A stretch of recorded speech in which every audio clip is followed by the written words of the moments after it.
The Conversation That Transcends Time, Plato's Phaedrus, and the Ancient Egyptian, the Immortality of Writers. Begin with this quote from the Greek philosopher Plato. He said, "At the Egyptian city of Naucratis, there was a famous old god whose name was Thoth." Okay, it's spelled Theuth, but I'm going to use the more familiar spelling, Thoth. It looks like Thoth, which is how you say it.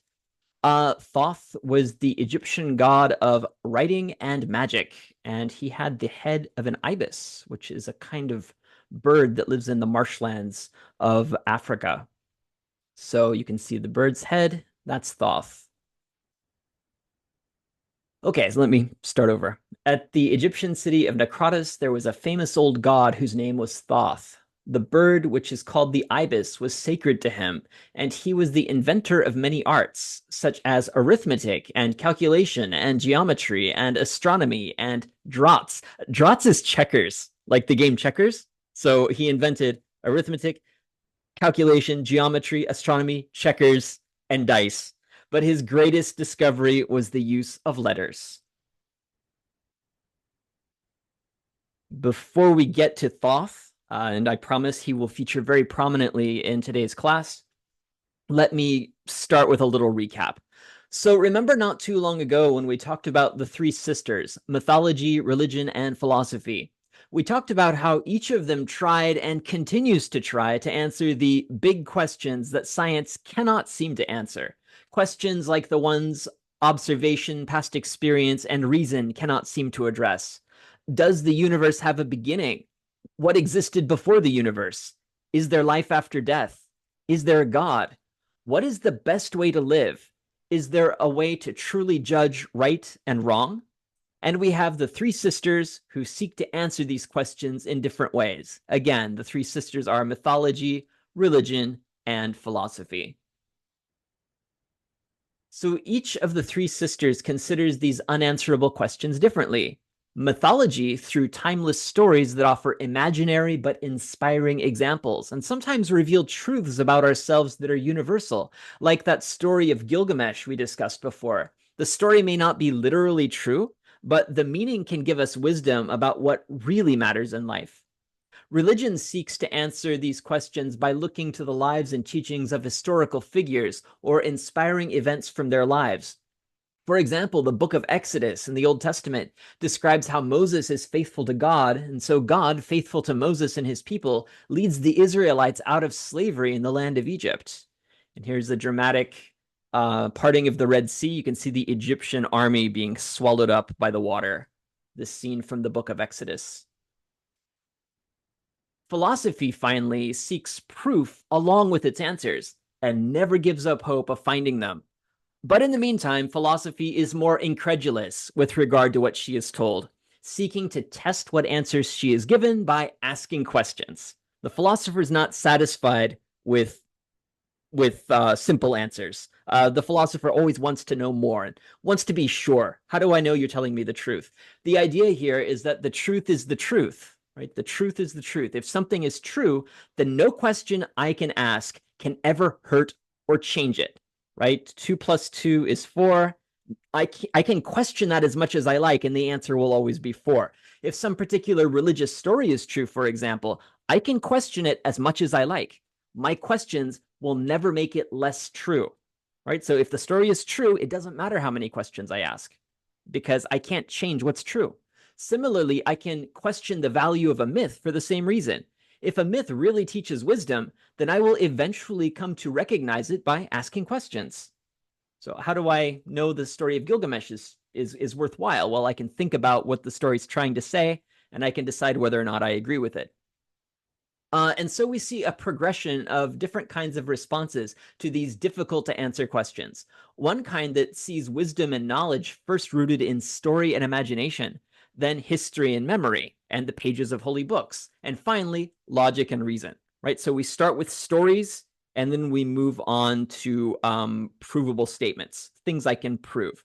I don't think that any one is always superior to any of the others, though we may each have our preferences, right? Some of us might prefer myths, right, to religious texts, or some of us might prefer the certainty of religious texts to the ambiguity of myths, and some of us like the solid answers that philosophy tries to give us. But I do think that different questions and situations may make one of the three sisters more appropriate, right? So at different times, maybe one or the other of the three sisters is the best one to turn to. Her answers will be more applicable than the others. It all depends on the situation and the person we're talking to. Okay, remember our spotters and liners. Okay, they're philosophers, even though they don't always agree, right? They both want the answers, the truth. Though of course it's not always clear what the truth is, which is why philosophy is an ongoing endeavor. Regardless, philosophy presumes truth and wisdom can be found through questions and reasoning, and argues that the answers to the great philosophical questions are not matters of opinion, even if they are presently unknown, right? Like our spotters and liners. They both want the truth, but they both interpret the truth differently. So it's not clear who's right, and you can find good reasons for either position. Okay, and that's why philosophy is not finished. It's an ongoing project, and we're going to see just how ongoing it is in today's class. Just be patient. Um, our perceptions are limited, and so we may not have access to the answers yet, but we can still wonder, ask, and even glean a bit more knowledge about what can, for now, be known. Okay, so the philosophers of today know a bit more than the philosophers who lived 100 years ago, know a bit more than the philosophers that lived 2,500 years ago when the very first philosopher Thales started asking questions. Sir Isaac Newton once said that if I have seen further, it is by standing on the shoulders of giants. Okay, so the efforts of the people who came before me allow me to see further than they ever could, but I know that it's not my own doing that allows me to see so far. It's the work of all the people who came before me. This means that everything Newton discovered was only possible by building on the discoveries of people who came before him. Human beings have always been making progress in our knowledge, and today we have better answers to many of the questions being asked hundreds or even thousands of years ago. So when did philosophy begin? And can we actually see any of that progress being made? By looking back, I think we can. And I think that by doing so, we can also weigh in on one of the first philosophical ideas to be debated and discussed. So I'll invite you into our imaginary time machine, where we will make a couple of trips to history's distant past. On the first of them, we will listen in on a conversation between two people who, even though they've been dead for some 2,400 years, are still able to speak to us, right? I always promise in this class, the dead will speak again, right? And we're going to hear them today. On the second trip, we will reflect on the thoughts of someone who lived even longer ago, some 800 years earlier than the people who lived 2,400 years ago, who, thanks to the magic of our time machine, we'll be able to include in our discussion. This means that we too will be playing an important role in this conversation, for we will, in our minds, bring together the ideas of people who lived centuries apart, who never met, in order to learn something from them, and to decide for ourselves the best answer to the very questions all these people who lived so long ago wondered about. We, in the present day, will be a living part of the conversation because philosophy is our story, the story of humankind's search for real truth and wisdom. So let's enter into our TARDIS, our time machine, and let's visit the past. Our first trip through time is made possible by Plato, as he listened to Socrates teach, and he wrote down much of what Socrates said. As noted last time, many artists, when depicting Socrates, included Plato, that they include Plato in the picture, sometimes a bit off to the side, and other times in the foreground, a scroll of papyrus in his hand, writing down Socrates' words as he speaks. Okay, honestly, this image is not as high quality as I wanted it to be, but this is the death of Socrates. Let's see, Socrates, it's pretty obvious. He's here. He's dying. It's this final moment. But look in the foreground. Like this inclusion, this individual hunched over a writing desk with a pen in his hand, writing down what's being said, while the other people are weeping and flailing their arms about. Here's this man writing. So again, the obvious question. Can you guess which of these people is supposed to be Plato? Incidentally, this is imaginary because Plato was not there when Socrates died. He actually says so in his dialogue. He's getting it secondhand, but the artist imagines Plato there. And though Plato may not have thought about it in these terms, he was making time travel possible for us today, right? So by writing these things down, Plato makes time travel possible for us. So let's use our time machine to visit the approximate year of 405 BCE, some 2,430 years ago, in the outskirts of Athens, Greece. So our time machine lands in ancient Greece and we step out. Okay, so a young Athenian aristocrat named Phaedrus, one of Plato's classmates, and so another student of Socrates's, has just heard a speech given by a famous orator, public speaker. So Phaedrus is now walking back to his home from the place where the speech was given. I'm guessing it's the evening, right? So at the evening, he's heard a speech, he leaves the house, and he's going for a little walk. He's going back home. On his way home, he meets his teacher Socrates out for an evening stroll. Phaedrus tells Socrates about the speech he has just heard, and the two walk together discussing it, eventually stopping by a spot by a stream between two trees. So Plato describes the setting for us, and there their conversation continues. And here's a image to kind of help us imagine the scene. This is not an actual painting of the dialogue that we're looking at, but you can see Socrates here. He's very distinct, his bald head and his beard. We know what Socrates looked like because people made statues of him. One of his young students, and they're speaking to this woman. Okay, so just imagine, for the sake of the dialogue, these two sitting by the tree, and maybe envision a little river nearby or something like that. I guess it's the countryside just outside of Athens. All right, so at one point in the discussion, in the conversation, Socrates tells Phaedrus of how he does not want to waste time talking about uninformed opinions. Speech is powerful and has the power to teach us, so why waste words on things that aren't certain? Instead, we should be trying to better understand ourselves, our world, and important things like the meaning of truth, justice, goodness, and so on. Socrates doesn't want to waste words. He thinks that conversation is a valuable tool for learning, and we should use it to learn at every opportunity. Socrates then says, I investigate not these uncertain things, things that are, I guess, not worth knowing, but myself, to know whether I am a monster more complicated and more furious than Typhon. Typhon was a giant serpent from Greek mythology. So am I a monster, Socrates wants to know, or am I a gentler, simpler creature to whom a divine and quiet lot is given by nature? So what kind of creature am I?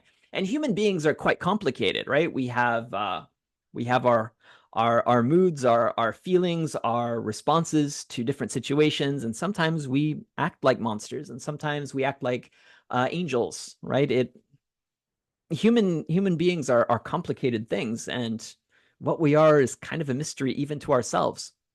So the task of learning about oneself so that one may be wise and aware of what one does not yet know and who one really is as a human being was to remain Socrates' mission for the rest of his life, right?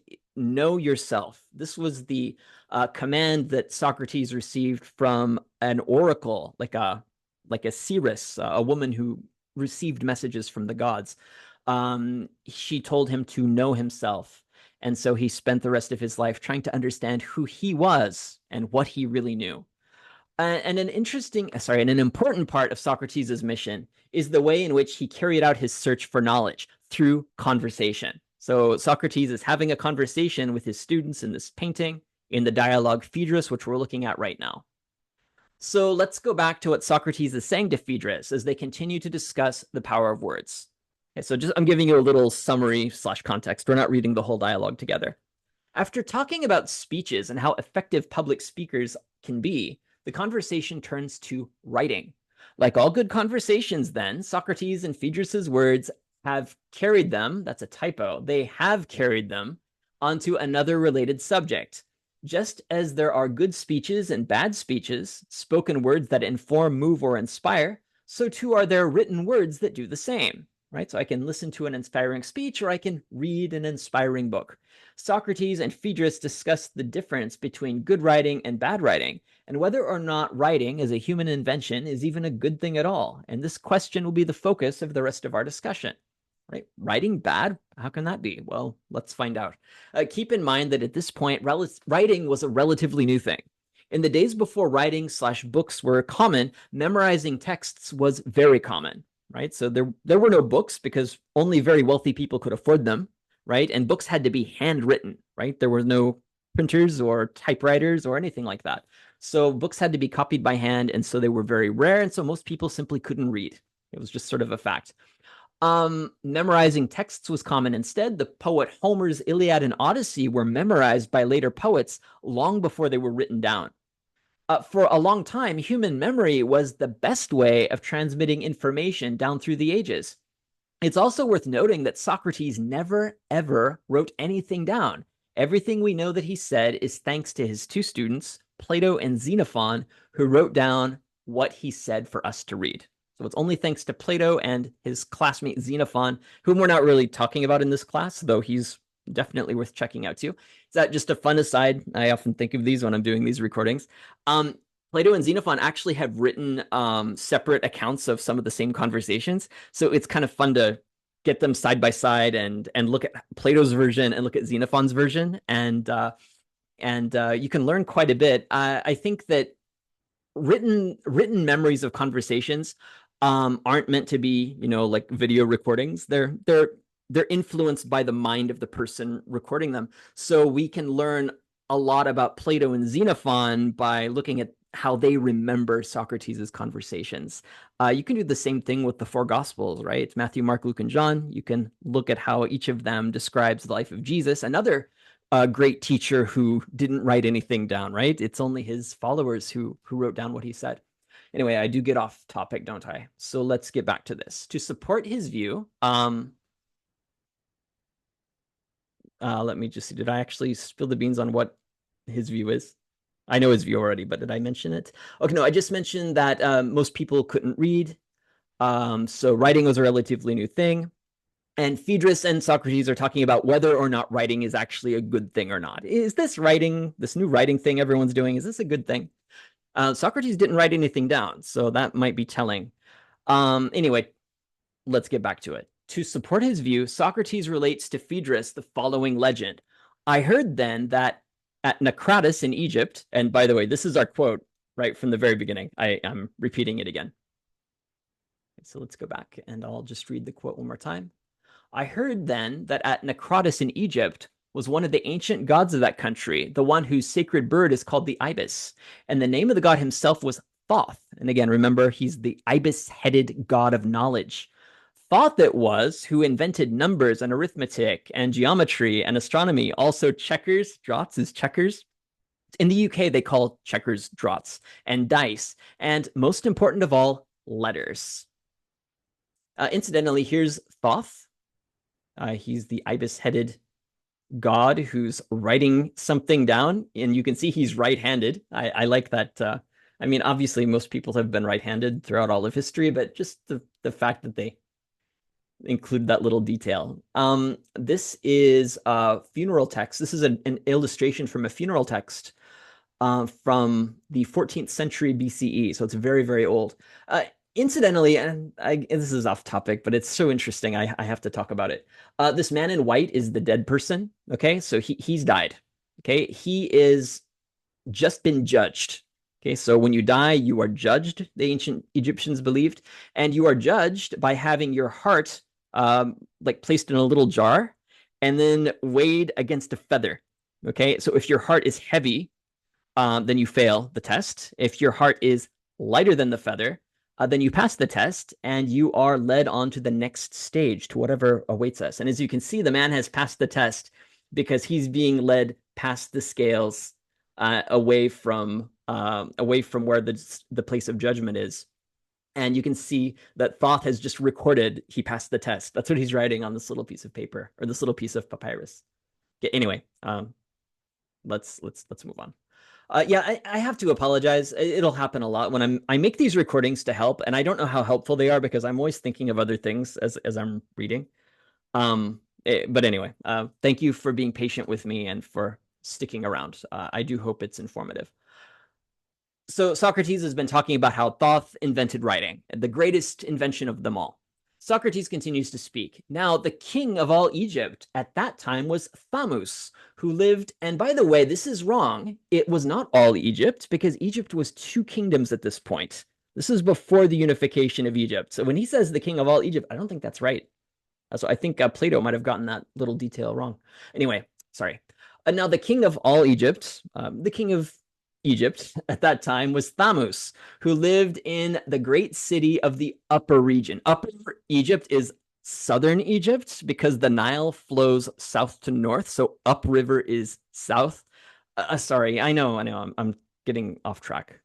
I'll try not to be distracted. Now, the king of all Egypt at that time was Thamus, who lived in the great city of the upper region, which the Greeks call the Egyptian Thebes, and they call him Ammon. So the name of the king is Thamus Ammon. Okay? To him came Thoth to show his inventions, saying that they ought to be imparted to the other Egyptians. But Thamus asked what use there was in each, and as Thoth enumerated their uses, expressed praise or blame according as he approved or disapproved. So Thoth is showing his inventions to Thamus Amun, the king of Egypt, and sometimes the king is impressed and sometimes he's not. The story goes that Thymos said many things to Thoth in praise or blame of the various arts, which it would take too long to repeat.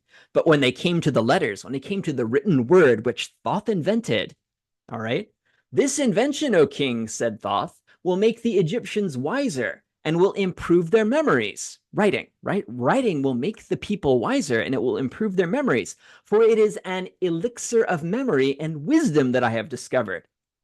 But the king replied, Thamos replied, most ingenious Thoth, one man has the ability to beget arts, but the ability to judge of their usefulness or harmfulness to their users belongs to another. And now you, who are the father of letters, have been led by your affection, because you love the things you invented. You think they're great because you invented them. You, who are the father of letters, have been led by your affection to ascribe to them a power the opposite of what they really possess. You say that they will help with memory and wisdom, but I say they will do the opposite. For this invention will produce forgetfulness in the minds of those who learn to use it, because they will not practice their memory. Right? If you write it down, you don't have to remember it anymore because you wrote it down. Their trust in writing, produced by external characters which are not part of themselves, will discourage the use of their own memory within them, right? I don't need to use my brain because I've got a sheet of paper, I've got a notebook, I've got a computer that I can put everything on. You have invented an elixir not of memory, but of reminding, and you offer your pupils the appearance of wisdom, but not true wisdom, for they will read many things without instruction, and will therefore seem to know many things, when they are for the most part ignorant and hard to get along with, since they are not wise, but only appear wise. They will have superficial understandings because they read so much, but they won't really know that much because they haven't memorized that much. To this, Phaedrus replies, Socrates, you easily make up stories of Egypt or any country you please. So remember that whole thing in Egypt, that was just a little flashback. Socrates was telling the story to Phaedrus. And Phaedrus says, Socrates, you can make up any story you like. How does that prove that writing is bad? Socrates continues, he who thinks then that he has left behind him any art in writing, and he who receives it in the belief that anything in writing will be clear and certain, would be an utterly simple person, and in truth ignorant of the prophecy of Ammon, if he thinks written words are of any use except to remind him who knows the matter about which they are written. Phaedrus agrees, very true. And I realize that I'm kind of guilty of this too, because I'm making a recording. I wrote all of this for you, but I'm making a recording to go along with it in case the written word is not enough. So I'm maybe kind of proving Socrates right by the mere fact that I'm making this video. Socrates also observes further shortcomings that make writing inferior to a living thinking mind. For example, writing is prone to ambiguity and misunderstanding. Okay, you can write something down, give it to somebody, and they may not understand what you meant. Remember our reference last week to Pontius Pilate in his question, what is truth? right? What exactly did Pilate mean when he asked that question? Right? It's not clear. Was he being dismissive? Like, what is truth? And then he walks away. Or was he genuinely curious? Did he really want to know? Um, we are forced to guess. And on a related note, look at the translations that have been made of the Bible as a whole. There are many translations of the Bible out there, and they all interpret it a bit differently. Socrates continues, writing, Phaedrus, has this strange quality and is very like painting. For the creatures of painting stand like living beings, but if one asks them a question, they preserve a solemn silence. And so it is with written words. You might think they spoke as if they had intelligence, but if you question them, wishing to know about their sayings, they always say one and the same thing. I can ask a book over and over again, and the book is never going to say anything different than what it already says. And every word, when written, once it is written, and every word, when once it is written, is bandied about alike among those who understand and those who have no interest in it. And it knows not to whom to speak and whom not to speak. The book speaks to everybody, even the people it's not supposed to be speaking to. When ill-treated or unjustly reviled, it always needs its father to help it. And here I am. I wrote these words, and I picked these quotes, and I'm helping it by reading it right now. So I am indeed guilty of what Socrates is saying. For it has no power to protect or help itself. These words I've written can't speak for themselves. I have to help them out. And here, of course, is that famous painting by the artist Raphael. You can see this in Vatican City if you ever get a chance to go there. It's Plato and his student Aristotle having a conversation. And yeah, I mean, if Plato were in front of me right now, I could walk up to Plato and ask him a question and he could answer me.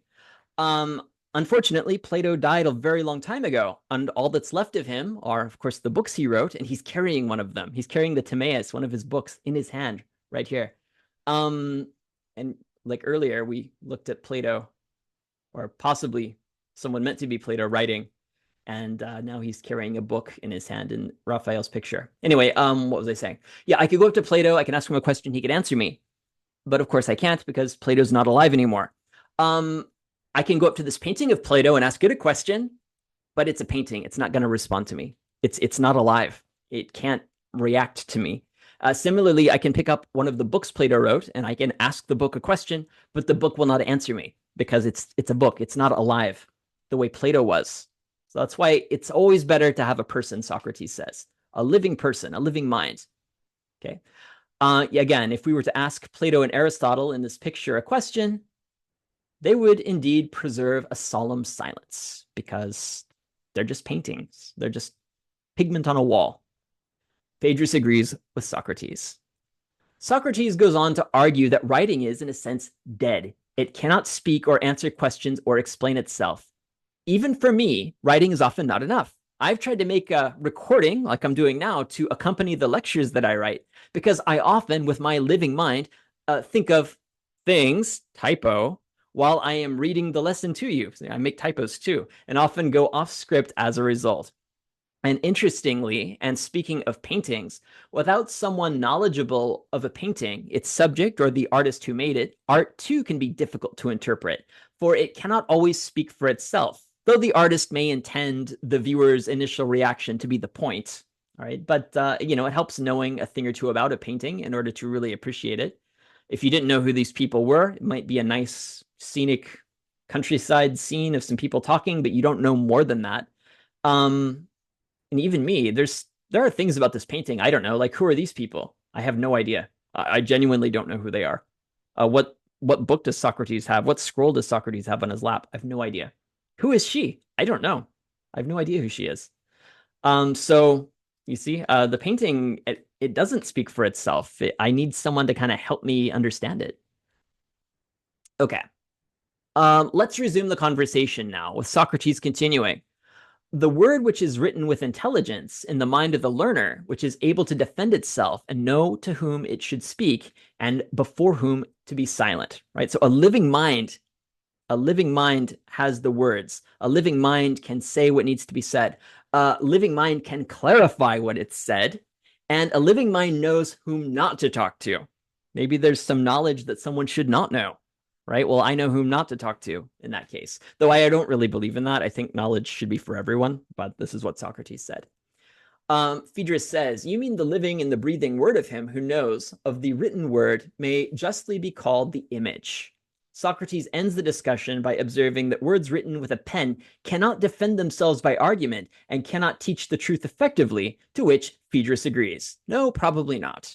Right? So written words are just inferior to living minds. So living minds are always better, Socrates says. And so Socrates has argued that written words are inferior to spoken words because the writer's words cannot defend themselves in a dialogue. If I disagree or wish to question the speaker, I may do so because the speaker stands in person before me. But the words of the writer do not respond to my questions, and so they cannot teach nearly as well as a living person. Above, Socrates compared the written word to figures in a painting, right? I mentioned the School of Athens painting. They stand like living things, but if one asks them a question, they preserve solemn silence. But back and forth discussion through asked questions followed by answers allow me to clarify what I want to know, and so allow knowledge to be more effectively transferred from the speaker's mind into mine. Knowledge passes from brain to brain, and conversation is the best way for that to happen. This means, Socrates concludes, access to a living, remembering, intelligent, thinking mind is always better than words on a piece of paper. It's always better than ink on a page when it comes to receiving ideas.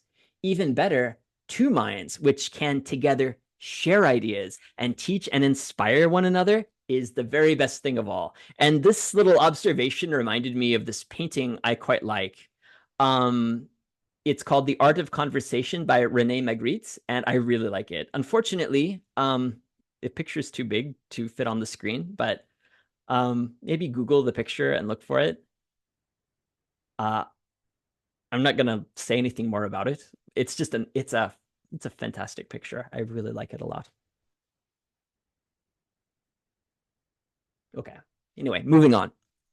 Uh, there's some reason to think that Socrates was not alone in his idea that true wisdom should never be written down. For one thing, Aristotle, we saw him in the picture from the School of Athens above, Socrates' student, didn't leave any writings aside from his lecture notes, right? He didn't write anything down for us. His lecture notes were written to help him lecture, not for later students to read. So anything Aristotle wrote, it was just to help him be a better in-person teacher. And long before the time of the Greeks, the ancient Egyptians seemed to share Socrates' view on writing and wisdom. And I know that sounds strange given, we just talked about Thoth, but hear me out. For even though the Egyptians wrote a lot, everyone is familiar with their unique picture writing called hieroglyphs. And we saw some of those hieroglyphs in that picture of Thoth. You can see these pictures at the top. They're columns. They go from top to bottom. And if you could read these, you would understand what they said.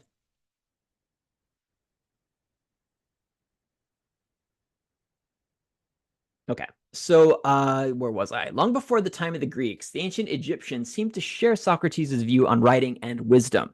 For even though the Egyptians wrote a lot, and we've all seen the hieroglyphs, and kept detailed records of information about their goods, prices, purchases, stories about the gods, and histories, especially accounts of battles, spoils looted from the enemies, and treasure brought back home after military campaigns, they wrote about all of that. They didn't seem to leave behind very much in the way of written philosophy. And just for fun, here's an interesting picture. These men seated, these are scribes. And this other scribe, he has some kind of tool in his hand. I don't know if it's like a ruler or what that is. I don't know. But he's sitting on a pile of grain. And in front of him are these men that are sort of sorting the grain. So these guys are sorting the grain. He's, I guess, keeping track of how many they're counting, and then he's telling the scribes how many, and they're writing it down. So we've got 1, 2, 3, 4 copies. And look, there's like an outline of the scribe seating on the pile of grain here, which I think the artist started here and then either messed up or decided it would be better to have him sitting up higher, maybe to exaggerate the size of the pile of grain he was sitting on. So he started over up here, which I think is really cool. You can see the artist working, even though he lived in the distant past. He lived in the 14th century BCE, so 3,400 years ago, and yet you can see his drawing process. It's still there on the page. I know time travel is not really possible, but this is as close as we can ever get to it, and I think it's fantastic. Anyway, one might easily dismiss this lack of written philosophy, right? Because the Egyptians wrote about everything, except philosophy, right? One might easily dismiss this lack of written philosophy by arguing that the Egyptians didn't do philosophy, right? That's something, maybe they didn't write any down because they didn't think that way. But it seems like they probably did. For one thing, Plato tells us that they did, all right? Through Socrates' words, which he wrote down, Plato tells us the Egyptians had philosophy. And we'll have a related discussion / activity on this shortly after I fix this typo, another one. We will also have a few fragments of writing from the Egyptians themselves that give us a glimpse into their philosophical wisdom, showing us that they were indeed capable of thinking philosophically. So there are a few things that the Egyptians left that tell us they had some philosophical thought. It's not much, but it's a little bit. And if there was a little bit, there was probably more. It would just be so very unlikely that of all the things that survived, all of them survived. So there was probably a lot more. One of the pieces they left behind for us is directly related to Socrates' conversation with Phaedrus, and we're going to look at it. So let's get back into our imaginary time machine and take it even further back in time from where we were, some 800 years before the time of Socrates, to the approximate year of 1200 BCE, so some 3,220 years ago, to see what the Egyptians had to say about the power of writing. As we do, we can see how philosophical thought, the written word, and our imaginations enable us to bring together ideas written centuries, even millennia apart, allowing for conversations between people long dead who never even knew one another. Writing and philosophy make it possible, and we'll get to be part of the conversation. So let's take our time machine, our TARDIS, to ancient Egypt. Okay, a titleless piece of manuscript that is now called either the Immortality of Writers or Be a Writer. So it has no name. It's just this little scrap of papyrus with writing on it. We don't know who wrote it, and we don't even know what it was called because that's all we've got. So we now call it the Immortality of Writers or Be a Writer. You pick the title you like more. In it, an unknown Egyptian scholar explains to us the value and power of writing. So this is what the scholar says. As for those wise writers from the time after the gods, they who foretold what was to come, their names have become everlasting, even though they have departed this life and all their relatives are forgotten. Quick note, the notes in parentheses, I believe that the papyrus has tears in it, so they have to kind of guess what was there. This is the translator's best guess as to what's missing. Anyway, let me actually read this again and explain what he's saying. For those writers from the time after the gods, they who foretold what was to come, their names have become everlasting, even though they have departed from this life and all their relatives are forgotten. So these people wrote things down, and what they wrote and what they said, it remains. People remember who they were and what they said, even though they themselves have died, and even though their children's children's children have died and no one remembers them, right? So the writing, it lives after the person who died. They did not make for themselves mausolea, like tombs. They did not make great tombs of copper with tombstones of iron. They did not think to leave heirs, children to proclaim their names. Rather, they made heirs of the writings, of the teachings that they composed. Their writings live on after they do. They gave themselves a book as their lector priest, a writing board as their dutiful son. Teachings are their mausolea, their tomb, the reed pen their child, the burnishing stone their wife. Both great and small are given them as their children, for the writer is chief. Man perishes, his corpse turns to dust, all his relatives pass away, but writings make him remembered in the mouth of the reader. A book is more effective than a well-built house or a tomb chapel in the West, better than an established villa or stela, that's a carved stone sign in the temple. Right? A book is better than all of these things. Even after the glories of the past crumble into ruin, the writings remain. And Socrates is a good example. Socrates died in the year 399 BCE. We don't know where he was buried. We have no idea, right? But it doesn't really matter where his bones are because we remember his name and remember what he thought. We remember what he said. And because of this, Socrates is still with us, regardless of where his bones are rotting now. So this short fragment of manuscript suggests that true immortality is reserved for writers. And by the way, there's actually a bit more than I read for you just now. I will be including it in the module if you want to read the whole thing. It's really short, so you might as well check it out. In fact, I want you to check it out, so please do.